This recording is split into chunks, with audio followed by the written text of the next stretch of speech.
ಇಲ್ಲ. ಸಲಾಮ್ ವಲೈಕುಂ ವರಹಮತುಲ್ಲಾಹಿ ಬರ್ಕಾತುಹು. ಹೆಂಗಿದ್ದೀರಾ ನೀವು brothers and sisters? ನಾನು ನಿಮ್ಮ ಮುಸ್ಲಿಂ ಕನ್ನಡಿಗ. ಇವತ್ತು 2 ಪ್ರಶ್ನೆ ಬಂದಿದೆ. ಒಂದು ನಮ್ಮ ಬ್ರದರ್ ಕಡೆಯಿಂದ, ಬೆಂಕಿ ಮೇಲೆ ನಡೆಯುವುದು ಇಸ್ಲಾಂನಲ್ಲಿ ಇದೆಯಾ? ಇನ್ನೊಂದು ನಮ್ಮ ಸಿಸ್ಟರ್ ಕಡೆಯಿಂದ, ಮೊಹರಂನಲ್ಲಿ ಬೆಂಕಿ ಮೇಲೆ ಯಾಕೆ ನಡೆಯುತ್ತಾರೆ? ಚೆನ್ನಾಗಿರೋ ಪ್ರಶ್ನೆ ಕೇಳಿದ್ದೀರಾ. ನೋಡಿ, ಪ್ರತಿ ವರ್ಷ ಇವಾಗೂ ನೀವು ನೋಡಬಹುದು, ಕೆಲವರು ಬೆಂಕಿ ಮೇಲೆ ನಡೀತಾರೆ, ತಮ್ಮನ್ನು ಹೊಡ್ಕೊಂತಾರೆ, ಚೈನನ್ಗಳನ್ನು ಚುಚ್ಕೊಂತಾರೆ, ರಕ್ತ ಸುರಿಸುತ್ತಾರೆ. ಆದ್ರೆ ಒಂದು ಸಿಂಪಲ್ ಕ್ವೆಶನ್, ಇದೇನಾ ಇಸ್ಲಾಂ ಕಲಿಸೋದು? ಅಥವಾ ಇದು ಮನುಷ್ಯರು ಸೇರಿಸಿ ಏನಾದ್ರು ಸೃಷ್ಟಿ ಮಾಡಿರೋದಾ? ಬನ್ನಿ ಅರ್ಥ ಮಾಡಕ್ ಟ್ರೈ ಮಾಡ್ತೀನಿ. ನೋಡಿ, ಇಸ್ಲಾಂ ಅರ್ಥ ಮಾಡ್ಕೊಳ್ಬೇಕಂದ್ರೆ ನೀವು ನನ್ನನ್ನು, ಜನರನ್ನು ನೋಡ್ಬೇಡಿ. ಕುರಾನ್ ಮತ್ತೆ ನಮ್ಮ ಪ್ರಾಫೆಟ್ ಮೊಹಮ್ಮದ್ ಸಲ್ಲಾ ಏನ್ ನಮ್ಗೆ ಹೇಳಿದ್ರು, ಕಲಿಸಿದ್ರು, ಅದನ್ನು ನೋಡ್ಬೇಕು. ಯಾಕಂದ್ರೆ ಎಲ್ಲರೂ ಪರ್ಫೆಕ್ಟ್ ಇಲ್ಲ, ಮುಸ್ಲಿಮ್ಸ್ ಪರ್ಫೆಕ್ಟ್ ಆಗಲ್ಲ. ಇವಾಗ ನೋಡಿ, ಒಬ್ಬ ಡಾಕ್ಟರ್ ಸಿಗರೇಟ್ ಸೇರಿದ್ರೆ ಸಿಗರೇಟ್ ಹೆಲ್ತಿ ಆಗತ್ತಾ? ಈಗ ಯಾವ್ದಾದ್ರು ಒಂದು ಟೀಚರ್ ಎಕ್ಸಾಮ್ ಅಲ್ಲಿ ಫೇಲ್ ಆಗ್ಬಿಟ್ರೆ ಎಜುಕೇಶನ್ ತಪ್ಪಾಗತ್ತಾ? ಅದೇ ರೀತಿ ಒಬ್ಬ ಮುಸ್ಲಿಂ ತಪ್ಪು ಮಾಡಿದ್ರೆ ಇಸ್ಲಾಂ ತಪ್ಪಾಗಲ್ಲ.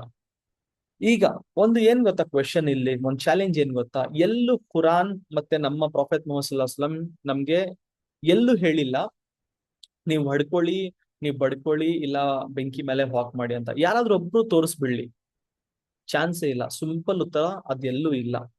ಇವಾಗ ಕುರಾನ್ ಏನ್ ಹೇಳುತ್ತೆ ಗೊತ್ತಾ? ಸೂರೆ ನಿಸಾ 59 ಅಲ್ಲಿ, ನೀವು ಅಲ್ಲಾನ ಒಬೇ ಮಾಡಿ, ಮೆಸೆಂಜರ್ನ ಒಬೇ ಮಾಡಿ ಅಂತ. ಅದಕ್ಕೆ ನಾವು, ಯಾಕಂದ್ರೆ ಮೆಸೆಂಜರ್ ನಮ್ಗೇನೋ ಅದು ಹೇಳಿಲ್ಲ, ಅದಕ್ಕೆ ನಾವು ಅದನ್ನ ಮಾಡಬಾರ್ದು, ನಮ್ಮನ್ನ ಒಡ್ಕೊಂಡ್ಬಾರ್ದು. ಈಗ ಮೊಹರಂ ಇಸ್ಲಾಂನ ಒಂದು ಪವಿತ್ರ ತಿಂಗಳು, ಮತ್ತು 10ನೇ ಮೊಹರಂನ ತುಂಬಾ ದೊಡ್ಡ ಮಹತ್ವ ಇದೆ. ಏನಕ್ಕೆ ಅಂದ್ರೆ, ಆ ದಿವಸ ಒಬ್ಬ ನಮ್ಮ ಪ್ರಾಫೆಟ್ ಮೊಹಮ್ಮದ್, ಪ್ರಾಫೆಟ್ ಮೂಸಾ ಅಲೈಹಿಸ್ಸಲಾಂ ಇದ್ರು. ಅವ್ರಿಗೆ ಫಿರೌನ್ ಅಂತ ಒಬ್ಬ ಕಿಂಗ್ ಇಂದ ಟಾರ್ಚರ್ ಆಗ್ತಾ ಇತ್ತು. ಆ ಟಾರ್ಚರ್ ಇಂದ ನಮ್ಮ ಅಲ್ಲ ರಕ್ಷಿಸಿದ್ದ ಆ ದಿನ. ಅದಕ್ಕೆ ನಮ್ಮ ನಬಿ ಏನ್ ಹೇಳಿದ್ರು ಅಂದ್ರೆ, ನೀವು ಆ ದಿನ ಖುಷಿಯಿಂದ ಇರಿ, ಉಪವಾಸವಿರಿ, ಅದ್ರ ಆ ದಿನಾನು ಇರಿ, ಅದ್ರ ಹಿಂದೆ ಮುಂದೆ ದಿನಾನು ಇರಿ ಅಂತ ಹೇಳಿದ್ರು. ಮತ್ತೆ ಇನ್ನೊಂದು ಏನ್ ನಮ್ಗೆ ಇತಿಹಾಸ ಇದೆ ಅಂದ್ರೆ, ಪ್ರಾಫೆಟ್ ಮೊಹಮ್ಮದ್ ಸಲ್ಲಲ್ಲಾಹು ಅವರ ಮೊಮ್ಮಗ ಇಮಾಮ್ ಹುಸೇನ್ ರಜಿಯಲ್ಲಾನು ಅಂತ, ಅವರಿಗೆ ಕರ್ಬಲಾ ಅಂತ ಒಂದು ಜಾಗದಲ್ಲಿ ಕರೆದಿ ಅವರನ್ನು ಕೊಲೆ ಮಾಡುದು.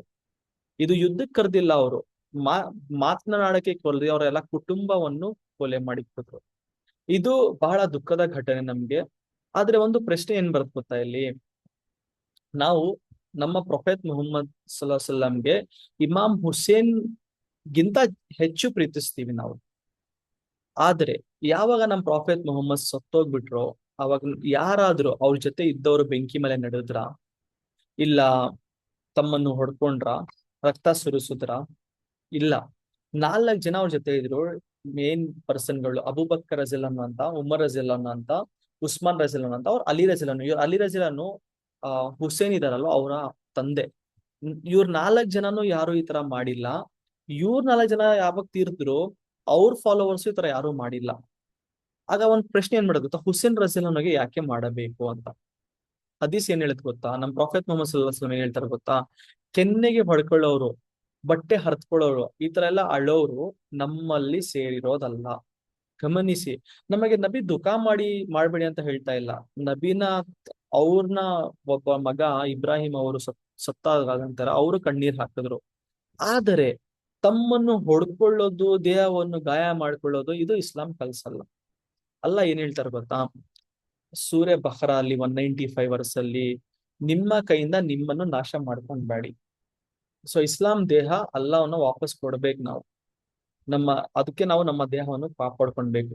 ನೋಡಿ, ಒಂದು ಸಿಂಪಲ್ ಲಾಜಿಕ್ ಬ್ರದರ್ ಕ್ವೆಶನ್: ನಮ್ಮ ನಿಮ್ಮ ತಂದೆ ತಾಯಿ ಮಗ ಹೆಂಡತಿ ಯಾರಾದ್ರೂ ತೀರ್ಕೊಂಡ್ಬಿಟ್ರೆ ನಾವು ಬೆಂಕಿ ಮೇಲೆ ನಡಿತೀವ, ಇಲ್ಲ ಒಡ್ಕೊಂತೀವ, ಇಲ್ಲ ಮ್ಯೂಸಿಕ್ ಹಾಕೊಂತೀವ, ಇಲ್ಲ ಏನ್ ಮಾಡ್ತೀವಿ ನಾವು? ಏನ್ ಮಾಡ್ತೀವಿ? ಅವ್ರ ಹತ್ರ ದುವಾ ಮಾಡ್ತೀವಿ, ಸ್ವಲ್ಪ ಅವ್ರಿಗೆ ಫೀಲ್ ಮಾಡ್ಕೊಂತೀವಿ ಸತ್ತೋಗ್ಬಿಟ್ಟಿದಾರಂತ, ಸೈಲೆಂಟ್ ಆಗಿರ್ತೀವಿ. ಅದ್ ಇದು ಇಸ್ಲಾಂ ಸಹ ಅದೇ ಕಲಿಸುತ್ತೆ ನಮ್ಗೆ. ಅವರನ್ನು ನೆನಪಿಸ್ಬೇಕು, ಅವ್ರಿಗೆ ದುವಾ ಮಾಡ್ಕೊಳ್ಬೇಕು ಅಂತ.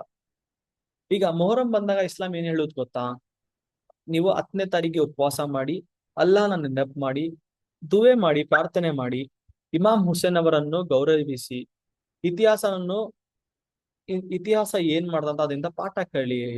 ಆದ್ರೆ ನೀವು ಬೆಂಕಿಯಲ್ಲಿ ನಡೆಯೋದು, ಒಡ್ಕೊಳ್ಳೋದು, ಚೇನ್ಗಳು ಚುಚ್ಕೊಳ್ಳೋದು, ರಕ್ತ ಸುರಿಸೋದು, ಇವ್ ಬಗ್ಗೆ ಕುರಾನ್ ಮತ್ತು ನಮ್ಮ ನಬಿ ಏನು ಆದೇಶ ಕೊಟ್ಟಿಲ್ಲ. ಬ್ರದರ್, ಈಗ ಉತ್ತರ ತುಂಬಾ ಸಿಂಪಲ್ ಆಗಿದೆ. ಮೊಹರಂ ಇಸ್ಲಾಂನಲ್ಲಿ ಇದೆ. ಉಪವಾಸ ಇಸ್ಲಾಂನಲ್ಲಿ ಮೊಹರಂ ತಿಂಗಳಲ್ಲಿದೆ. ಇಮಾಮ್ ಹುಸೇನ್ ಅವರನ್ನು ಪ್ರೀತಿಸಲು ಇಸ್ಲಾಂನಲ್ಲಿದೆ. ಅವರಿಗೆ ದುವಾ ಮಾಡಬೇಕು ಅನ್ನೋದು ಇಸ್ಲಾಂನಲ್ಲಿದೆ. ಆದರೆ ಬೆಂಕಿ ಮೇಲೆ ನಡೆಯೋದು, ಒಡ್ಕೊಳ್ಳೋದು, ಚೇಂಜ್ ಇಟ್ಕೊಳ್ಳೋದು, ರಕ್ತ ಸುರಿಸೋದು ಕುರಾನ್ ಮತ್ತು ಹದೀಸ್ ಅಲ್ಲಿ ಇಲ್ಲ, ಇಸ್ಲಾಂನಲ್ಲೂ ಇಲ್ಲ. ಇಸ್ಲಾಂ ನನ್ ಅರ್ಥ ಮಾಡ್ಕೊಳ್ಬೇಕಂದ್ರೆ ಕುರಾನ್ ಮತ್ತು ಪ್ರಾಫೆಟ್ ಅವರನ್ನ ನಾವು ಫಾಲೋ ಮಾಡಬೇಕು. ಆಗ ಇಸ್ಲಾಂನ ನಿಜವಾದ ಸಂದೇಶ ಅರ್ಥವಾಗುತ್ತೆ. ಇದೇ ನಿಮ್ಮ ಪ್ರಶ್ನೆ ಉತ್ತರ. ಕಮೆಂಟ್ ನಲ್ಲಿ ನಿಮ್ಗೆ ಅಭಿಪ್ರಾಯ ಅಂತ ಹೇಳಿ. ನಿಮ್ಮ ಏನಾದ್ರು ಬೇರೆ ಕ್ವೆಶನ್ಗಳಿದ್ರೆ ಡೆಫಿನೆಟ್ ಆಗಿ ಕೇಳಿ, ಅದನ್ನ ಕನ್ನಡದಲ್ಲಿ ಆನ್ಸರ್ ಮಾಡಕ್ ನಾನು ಟ್ರೈ ಮಾಡ್ತೀನಿ. ಜೈ ಹಿಂದ್, ಜೈ ಕರ್ನಾಟಕ.